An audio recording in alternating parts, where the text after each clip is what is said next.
কিন্তু বাংলার ফুটবলের সাথে ফুটম্যানের সম্পর্কটা কোথায়? ফুটবল হচ্ছে একটা জিনিস, খেলাধুলা একটা জিনিস যেটা ক্রাইম শেষ করে দেবে। আসলে আমার জীবনে একটা ঘটনা ঘটে, তারপর থেকে আমি খাবার বাঁচাতাম। আমি সৌরভ গাঙ্গুলি ফ্যান এবং যেহেতু দাদা হচ্ছে বেঙ্গল টাইগার, তো সেইখান থেকেই এই নামকরণ বেঙ্গল টাইগ্রেস। আকাশবাণী কলকাতা, শুরু হচ্ছে মহিলা মহল। উপস্থাপনা ও প্রযোজনায় বেলা দে। নমস্কার দর্শক বন্ধুরা, এক্সট্রা টাইম বাংলায় আপনাদের সকলকে স্বাগত। আমি রৌনক এবং বন্ধুরা, আমরা যখন এই স্টুডিও থেকে, এক্সট্রা টাইম বাংলা স্টুডিও থেকে ফুটবল নিয়ে আলোচনা করতে বসি, তখন একটি বিষয় নিয়ে আমরা বারংবার প্রশ্ন তুলি, প্রশ্ন আপনারাও তোলেন, যে বাংলার ফুটবল ক্রমশ পিছিয়ে যাচ্ছে, ভারতীয় ফুটবল ক্রমশ পিছিয়ে যাচ্ছে। কিন্তু এই পিছিয়ে যাওয়ার পিছনে কারণ বা যে গ্রাসরুট, সেই শুরু থেকে শুরুটা, সেই জায়গায় যারা কাজ করেন, সেই জায়গাটায় আমরা অনেকে পৌঁছাতে পারি না। কিন্তু যদি একটু আমরা আশেপাশে তাকিয়ে দেখি, একটু যদি খোঁজ করার চেষ্টা করি, এমন অনেক মানুষকে পাবো যারা ওই শুরুটা শুরু করে দেন। এমনই এক মানুষের সঙ্গে আমরা যে কথা বলবো, যিনি আমার সঙ্গে রয়েছেন, চন্দ্রশেখর কুণ্ডু। তাকে সবাই ফুডম্যান নামে চেনে। ফুডম্যান অর্থাৎ খাওয়া দাওয়ার বিষয়। যদিও ফুডম্যান মানে ভাববেন না যে কোনো আর পাঁচটা রেস্তোরাঁর মতো। ফুডম্যান এমন একজন মানুষ যিনি আমাদের সমাজে যাদের খাবারের প্রয়োজন তাদের কাছে খাবার পৌঁছে দেন। চন্দ্রশেখর বাবুর কাছে আসবো, কিন্তু তার আগে আপনারা ভাবছেন যে বাংলার ফুটবল নিয়ে কথা বলতে বলতে ফুডম্যানে চলে গেলাম, কিন্তু বাংলার ফুটবলের সাথে ফুটম্যানের সম্পর্কটা কোথায়? আসলে চন্দ্রশেখর বাবু যিনি ফুড নিয়ে কাজ করেন, তার সঙ্গে ফুটবলের একটা যোগাযোগ রয়েছে, একদম তৃণমূল স্তরে যোগাযোগ রয়েছে। শুরু থেকে শুরুটা বলছিলাম সেরকমই। আসানসোলে এক একাডেমি চালাচ্ছেন চন্দ্রশেখর বাবু, এবং সেখানে সাঁওতালি যে ফুটবলাররা আছেন, যে মানুষরা রয়েছেন, প্রধানত মহিলা ফুটবলার দিনে কাজ করছেন। তরুণ যে মেয়েরা স্বপ্ন দেখেন যে একদিন ভারতের জার্সিতে ফুটবল খেলবেন, তাদেরকে নিয়ে কাজ করছেন। আমি চন্দ্রশেখর বাবুর কাছে আসব, প্রথমেই যেটা জানতে চাইবো যে এই যে ফুডম্যান, আমরা জানতে পেরেছি যে ফুডম্যান আপনার বিখ্যাত, আপনার নাম, সেই ফুডম্যান নামটা হওয়ার কারণটা যদি একটু বলেন, আর তার সঙ্গে এই ফুডম্যান থেকে ফুটবলম্যান হয়ে ওঠা, এই যাত্রাটা যদি একটু বলেন। আসলে আমার জীবনে একটা ঘটনা ঘটে, তারপর থেকে আমি খাবার বাঁচাতাম এবং এখনও বাঁচাই। এবং আমাদের যে বিভিন্ন ক্যান্টিন যেগুলো রয়েছে, বিভিন্ন বড় বড় যে ক্যান্টিন থাকে, তার এক্সট্রা ফুড নিয়ে বাচ্চাদের দেওয়া, সেটা তো চলেই। তার সাথে সাথে আমাদের রাত্রিবেলাতে ফ্রেশ কুকড ফুড, মানে কমিউনিটি কিচেন আছে আমাদের 4খানা, সেখান থেকে বাচ্চাদের খাওয়ানো হয়। আর এডুকেশনের জন্য আমরা স্কুল ড্রপ আউট যাতে বন্ধ হয়, তার জন্য 19টা কোচিং সেন্টার আছে আমাদের বাচ্চাদের নিয়ে। পড়াশোনায় আগ্রহ সৃষ্টি করার জন্য ওদের robotics club, science club, library সবই মোটামুটি আমরা বানিয়েছি। ক্যারেটে ক্লাসও হয়, মাতঙ্গিনী বাহিনী বলে রয়েছে আমাদের। তো আমাদের অর্গানাইজেশনের নাম হচ্ছে fit, food education and economic development. আচ্ছা। তো এই বিভিন্ন যে ডিসিপ্লিন, যে সমস্ত বাচ্চারা রয়েছে বিভিন্ন কাজের মধ্যে রয়েছে, তো ওখানে দেখলাম মানে আমাদের ওখানে সুবিধা আছে যেটা এখানকার বাচ্চাদের মধ্যে নেই, সেটা হচ্ছে ওখানে মোবাইল নেই, যার ফলে বাচ্চাদের হাতে কিছুটা হলেও টাইম বেঁচে যায়। তো সেখান থেকেই এই ফুটবল টিমের একটা ভাবনা শুরু। আমাদের ওখানে কাটাগড়িয়া বলে একটি গ্রাম আছে, অনেক প্রত্যন্ত অঞ্চলের গ্রাম। তো সেখান থেকে একদিন ফিরছি, তো দেখছিলাম মানে বাচ্চাগুলো কি করেছে, ওই ছেঁড়া ফুটবল থাকে না, ফেটে যাওয়া, তার মধ্যে কিছু ভরে বাইরেটায় বেঁধে মেয়েগুলো খেলছে। এবং সেই সময় মানে এটা কাকতলীয় বলা যেতে পারে, আমাদের ওখানে অফিসার ছিলেন ওসি শান্তনু অধিকারী। তো ওনার সাথে ওনার নেমন্তন্নতে পেয়ে একদিন ম্যাচ দেখতে গেছিলাম ফুটবলের। তো গিয়ে বলেছিলাম যে আপনারা প্রায় তো ফুটবল আয়োজন করছেন, মানে কী জন্য, পুলিশ দেখি প্রায় ফুটবল নিয়ে এত ভাবে। তো উনি বলেছিলেন যে ফুটবল হচ্ছে একটা জিনিস, খেলাধুলা একটা জিনিস যেটা ক্রাইম শেষ করে দেবে। আজকে যদি সবসময় এই যেভাবে ক্রাইম বাড়ছে, তো আমি যদি মাঠমুক্ত করতে পারি সবাইকে, ক্রাইম শেষ করবে, টিম ওয়ার্ক শেখাবে, পজিটিভ চিন্তাভাবনা শেখাবে, অনেস্টি শেখাবে, লয়্যালটি শেখাবে, এবং সবথেকে যেটা বড় ব্যাপার টিম ওয়ার্ক শেখাবে। তো এই যে চ্যালেঞ্জ নেওয়ার ক্ষমতাটা শেখাবে। তো আমার মনে হয়েছিল যে এইটা যদি আমার যে সমস্ত স্টুডেন্টসদের নিয়ে আমরা কাজকর্ম করি, তারা পিছিয়ে পড়া সমাজের একদমই অবহেলিত শ্রেণী, তাদের মধ্যে যদি আমি এই খেলাটা ঢোকাতে পারি, তাহলে তাদের মধ্যে এই জিনিসগুলো তো গুণগুলো তো তৈরি হয়ে যাবে, চ্যালেঞ্জ নেওয়ার ক্ষমতা তাদের, কারণ চ্যালেঞ্জ নিতেই হবে ভবিষ্যতে বড় হতে গেলে। তো চ্যালেঞ্জ তারা নিতে পারবে, অনেস্টিটাও তাদের মধ্যে থাকবে, সততা থাকবে, পজিটিভ মানসিকতা থাকবে, একটা চিন্তাভাবনা থাকবে, এবং এই যে টিম ওয়ার্ক, একসাথে কাজ করা, দলগতভাবে একটা জিনিস নিয়ে কাজ করা, তো এই জিনিসটা তাদের মধ্যে থাকবে। তো সেই চিন্তাভাবনা থেকেই ফুটবল টিম তৈরি। প্রথমে 9 জন মেয়ে নিয়ে তৈরি করেছিলাম, নাম দিয়েছি বেঙ্গল টাইগ্রেস।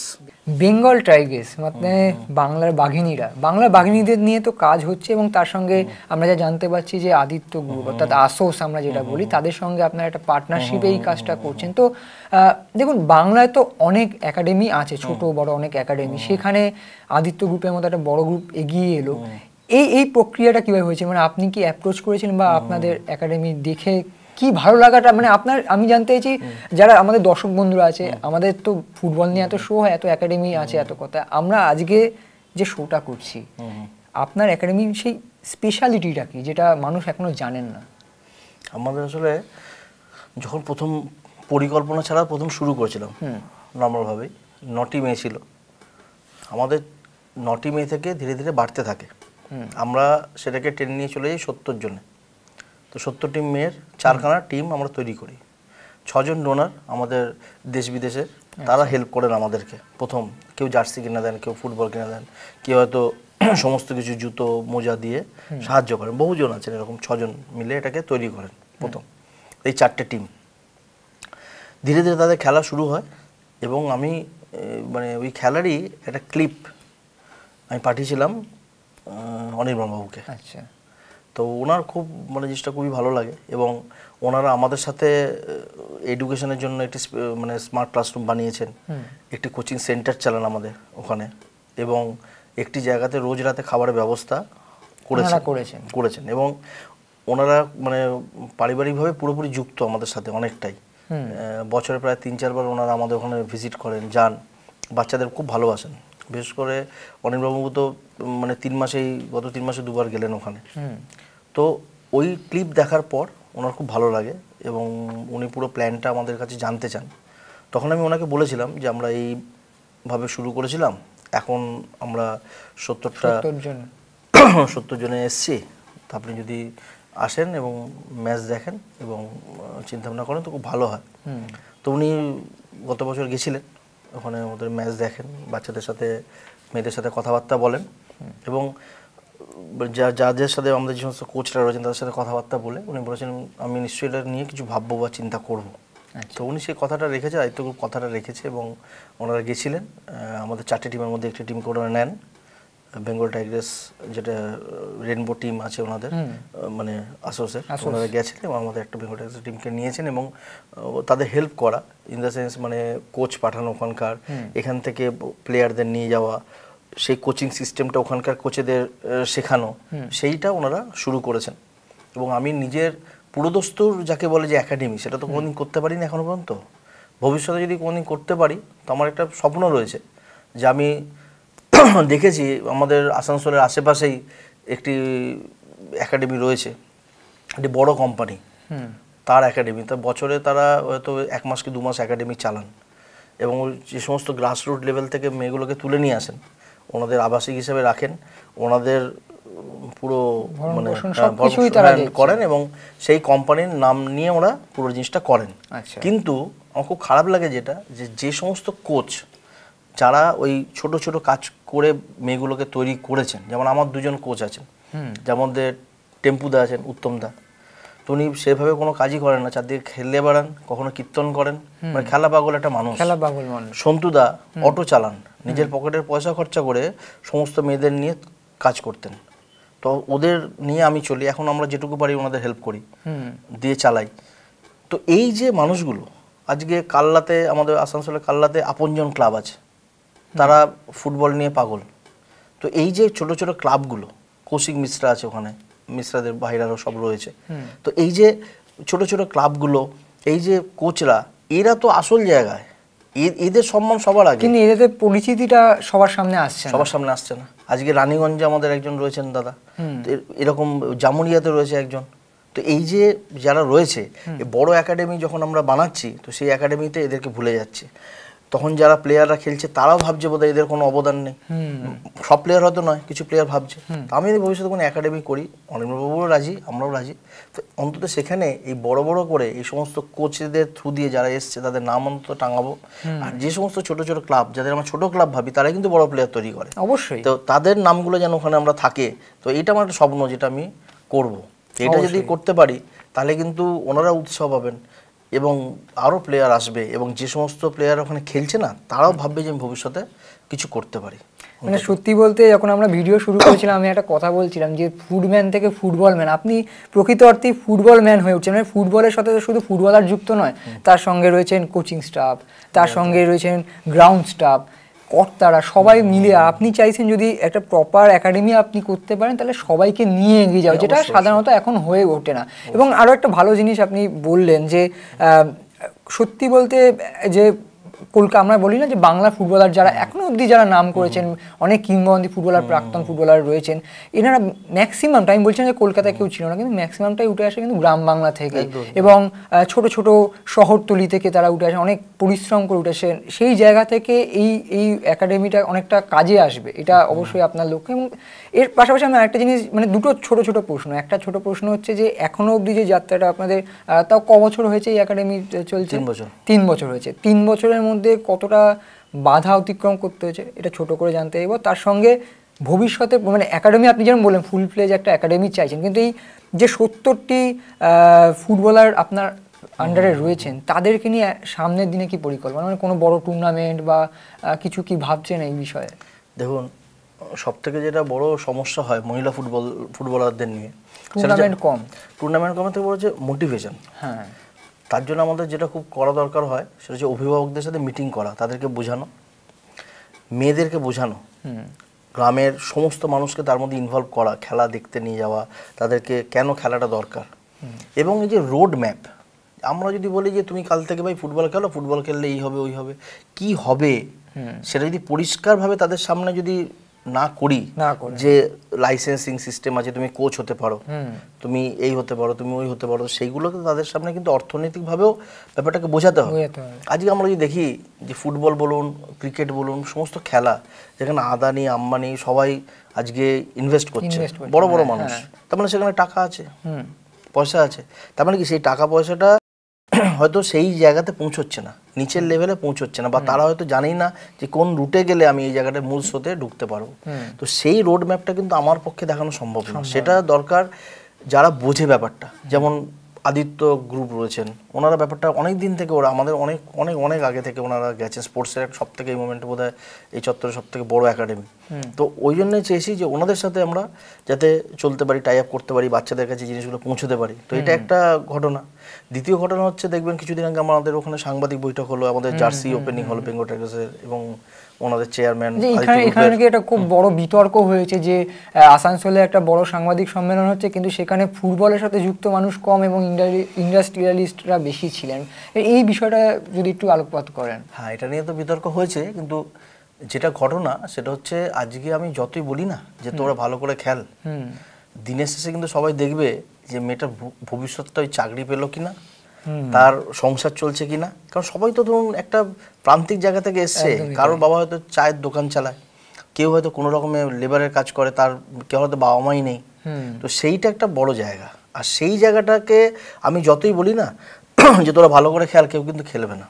তো চোখের সামনে যদি দেখে যে হ্যাঁ আমি কিছু করতে পেরেছি, একটা ভালো জায়গায় চাকরি পেয়েছি, একটা ভালো জায়গায় প্লেসড হয়েছি, তাহলে আর তখন আপনাকে আমাকে বেশি বোঝাতে হবে না, নিজে থেকেই খেলতে চলে আসবে। এবং সেই তাগিদটা খুব দরকার আছে। ওখানে ইন্ডাস্ট্রিয়ালিস্ট ডেকেছিলাম এই কারণেই যে ওনাদেরকে আমি এটাই বুঝিয়েছি যে আপনি যদি চাকরিতে রাখেন, তো আমার যারা প্লেয়ার রয়েছে তাদের মধ্যেও গ্র্যাজুয়েশন করছে, তাদের মধ্যে এইচএস পাস রয়েছে, তাদেরকে নিন। এই কারণে নিন, তার কারণ তাদের মধ্যে কতগুলো গুণ বাকি মেয়েদের থেকে বেশি আছে। তারা খেলার মাঠে রয়েছে, তার মানে তারা সুস্থ, এনার্জি বেশি, আউটপুট বেশি পাবেন। তারা চ্যালেঞ্জ নিতে শিখে গেছে, মানসিকভাবে অনেক শক্তপোক্ত বাকিদের থেকে। শারীরিক যেমন শক্ত, মানসিকভাবে শক্ত, একদমই তাই। তারা ডিসিশন মেকার, খুব তাড়াতাড়ি তারা ডিসিশন নিতে পারবে, কারণ মাঠের মধ্যে কয়েক সেকেন্ডের মধ্যে তাদের ডিসিশন নিতে হয়। তারা সৎ, অনেস্ট, পজিটিভ এবং চ্যালেঞ্জ নিতে পারে। সব থেকে বড় ব্যাপার, তারা টিম ওয়ার্ক জানে, কিভাবে একটা টিমের সাথে সবার সাথে মানিয়ে আমাকে কাজটা করতে হয়। এদের থেকে আপনি তাদেরকে রাখুন, এদের থেকে চাকরিতে নিন। তো এটা যদি বোঝাতে হয় তো খেলার সাথে আমাকে ইন্ডাস্ট্রিয়ালিস্টদেরও এবং যারা ব্যবসা করেন বিভিন্ন চেম্বার্সের লোকেদের অবশ্যই ডাকতে হবে, অবশ্যই যুক্ত করতে হবে। যদি না করতে পারি তাহলে এটা পূর্ণতা পাবে না। আচ্ছা, বেঙ্গল টাইগ্রেস তো অবশ্যই আপনি ইতিমধ্যে 70 জন বাংলার বাঘিনীকে এনেছেন। ছেলেদের ফুটবল একাডেমি বা ছেলেদের ফুটবল টিম গড়া নিয়ে এখনো কিছু ভেবেছেন? ছেলেদের ফুটবল টিম অনেকগুলোই রয়েছে এবং ছেলেদের একাডেমি যেহেতু রয়েছে, আমাদের ছেলেরাও আমাদের আগ্রহ প্রকাশ করেছে। এর পরেই বহু ছেলে আমাদের কাছে এসছে যখন ওরা দেখেছে। তো ছেলেদেরও আমরা বেঙ্গল টাইগার নিয়ে শুরু করেছি। তার কারণ হচ্ছে আমি সৌরভ গাঙ্গুলি ফ্যান এবং যেহেতু দাদা হচ্ছে বেঙ্গল টাইগার, তো সেইখান থেকেই এই নামকরণ বেঙ্গল টাইগ্রেস আমরা শুরু করেছিলাম। অবশ্যই বেঙ্গল টাইগার তো আমরা করবোই। অবশ্যই বেঙ্গল টাইগ্রেস অর্থাৎ বাংলার বাঘ বাঘিনী যারা রয়েছেন এবং বিশেষ করে আসানসোলের মতো জায়গা যেখান থেকে যদি প্রত্যেক অলিতে গলিতে খোঁজা হয় ফুটবল প্রতিভা উঠে আসবে, আমরা হয়তো খুঁজে পাই না, আমরা একটা বৃত্তর মধ্যে আটকে গেছি যে এখান থেকে আমরা ফুটবল পাবো, এর বাইরে আমরা দেখি না। সেই জায়গাটা খুব ভালো কাজ এবং প্রকৃত অর্থেই যে ভিডিও আমি যে কথাটা দিয়ে শুরু করেছিলাম যে ফুডম্যান আপনার নাম পরিচিত, আমার মনে হয় এই ভিডিও প্রকাশ পাওয়ার মানে যখন আসবে আমাদের দর্শক বন্ধুরা দেখবেন এবং আপনার কাজ যত এগোবে, সবে 3 বছর, আরও আগামী দিনে অনেকটা পথ চলা বাকি। ফুডম্যান থেকে কিন্তু ফুটবল নাম আপনার হবে। আমি প্রথম নামটা আপনাকে দিয়ে রাখলাম, কিন্তু অবশ্যই মানে বন্ধুরা যেটা দিয়ে আমরা শুরু করলাম না, যে বাংলার ফুটবল নিয়ে আমরা সবাই আলোচনা করি, সবাই বলি যে বাংলার ফুটবলে আগে প্রথিতযশা ফুটবলাররা ছিলেন এবং বর্তমানে ফুটবলার সেভাবে উঠে আসছেন না, আমাদের গ্রাস রুটে কোথাও খামতি থেকে যাচ্ছে। খামতি থাকলেও তার মধ্যেও যে চেষ্টাটা, সেই চেষ্টাটা অনেকে করছেন, যেমন আমার পাশের মানুষটি করছেন। শুধু একটু পাশে থাকতে হবে এবং তাদেরকে সেই ভরসাটা জোগাতে হবে, সেই মেন্টাল সাপোর্টটা অন্তত দরকার। যদি ফাইন্যান্সিয়াল নাও হয়ে থাকে, যেমন উনি বললেন যে আসোস গ্রুপের সঙ্গে তিনি যে জোট বন্ধন করে তিনি এগিয়ে যাচ্ছেন, সেক্ষেত্রে আর কি লাগতে পারে? আমার আপনার একটা ভরসার হাত যে হ্যাঁ এগিয়ে চলুন, এইটা হলেই অনেক।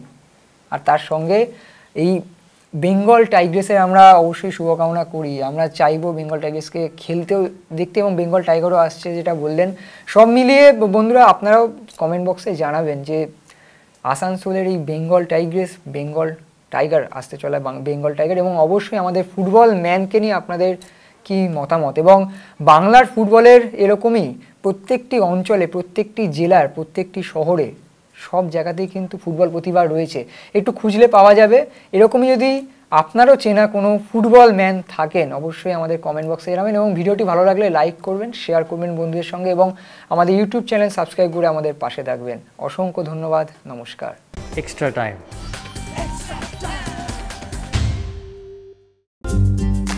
লেটেস্ট নিউজ আর এক্সক্লুসিভ ভিডিওর সঙ্গে আপডেট থাকতে এখনই সাবস্ক্রাইব করুন আমাদের ইউটিউব চ্যানেল। বেল আইকনে ক্লিক করতে ভুলবেন না যেন।